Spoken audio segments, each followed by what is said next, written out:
नमस्ते, मैं हूँ अभिजीत जोशी और हम सीख रहे हैं पावर बीआई की शक्ति।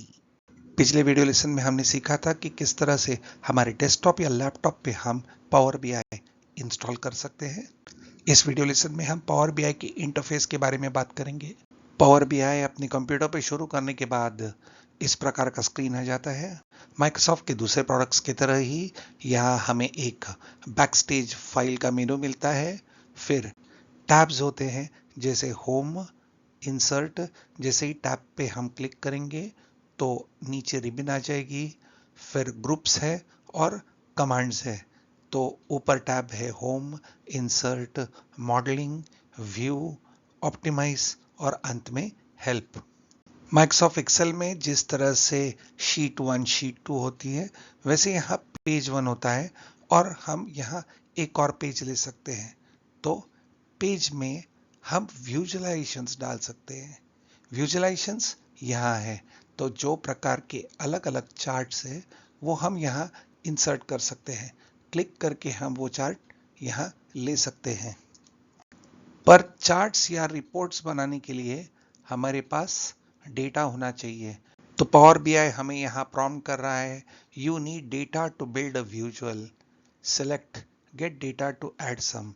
तो अब तक हमने हमारे पावर बीआई में डेटा ही लिया नहीं है, इसलिए यहाँ हम देख सकते हैं कि अलग अलग सोर्सेस है।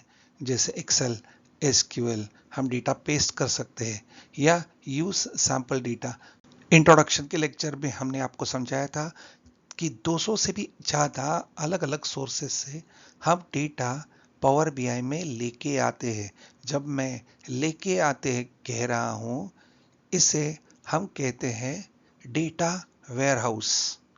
वेयरहाउस में जैसे हम कोई चीज स्टोर करके रखते हैं और जैसे जरूरी हो वैसे उसमें से लेते रहते हैं, उसी तरह से पावर बीआई में अलग अलग सोर्सेस से डेटा लाया जाता है और उसे वेयरहाउस किया जाता है।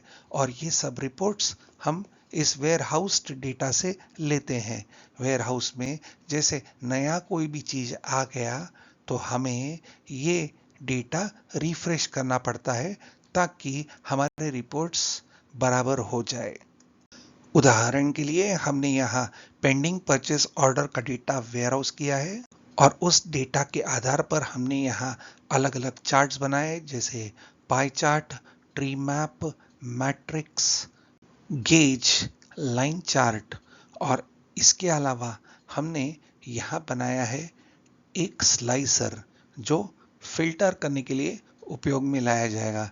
जैसे हम अलग अलग वर्षों का डेटा यहाँ देख सकते हैं यहाँ क्लिक करते हुए। तो हमने यहाँ एक इंटरैक्टिव डैशबोर्ड बना दिया है। अगर यहाँ हम वेजिटेबल्स के कैटेगरी पे क्लिक करते हैं तो यहाँ अपने आप डेटा केवल वेजिटेबल्स के हिसाब से फिल्टर आउट हो गया है। मुझे आपको ये बताना पड़ेगा कि ये रिपोर्ट बनाने के लिए मुझे 5 मिनट भी नहीं लगे हैं। ठीक, ये स्क्रीन आपको और बड़ा चाहिए तो यहाँ रिबन भी कोलैप्स हम कर सकते हैं। तो यहाँ आके हम एक बार क्लिक करेंगे, हमारी रिबन कोलैप्स हो जाएगी और फिर से रिबन खोलने के लिए हम यहाँ क्लिक कर सकते हैं। पेज के लेफ्ट साइड में हमें अलग अलग व्यूज मिलते हैं और सबसे पहला जो एक्टिव व्यू है वो है रिपोर्ट व्यू। फिर आता है टेबल व्यू और यहाँ टेबल व्यू में हमें हमारे डेटा के टेबल्स मिलते हैं। यहाँ ऑर्डर नंबर है, ये एक फील्ड है, ऑर्डर क्वांटिटी, आइटम आईडी और क्वांटिटी। आइटम आईडी है 4 पहले ऑर्डर के लिए। और इस डेटा से लिंक्ड है एक और टेबल जो है आइटम मास्टर और इसके अंदर आइटम आईडी, फिर उस आईडी का क्या स्टॉक नेम है। उदाहरण के लिए 4 जो वहां था वो कॉलीफ्लावर है। और इन दो टेबल्स के अंदर जो रिलेशन है वो हमें यहाँ मिलती है जो है मॉडल व्यू। तो मॉडल व्यू में हमारे क्या टेबल्स है और उन टेबल्स में क्या रिलेशंस है। अंत में अब लेटेस्ट वर्जन में डैक्स क्वेरी व्यू भी आया है।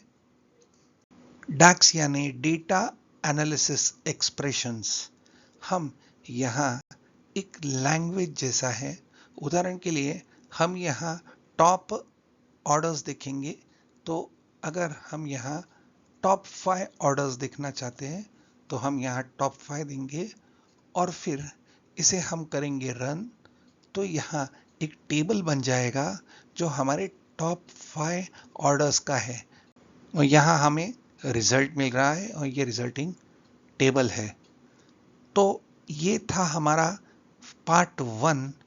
अगले वीडियो लेसन में हम फिर कंटिन्यू करेंगे पावर बीआई के इंटरफेस से। Thank you.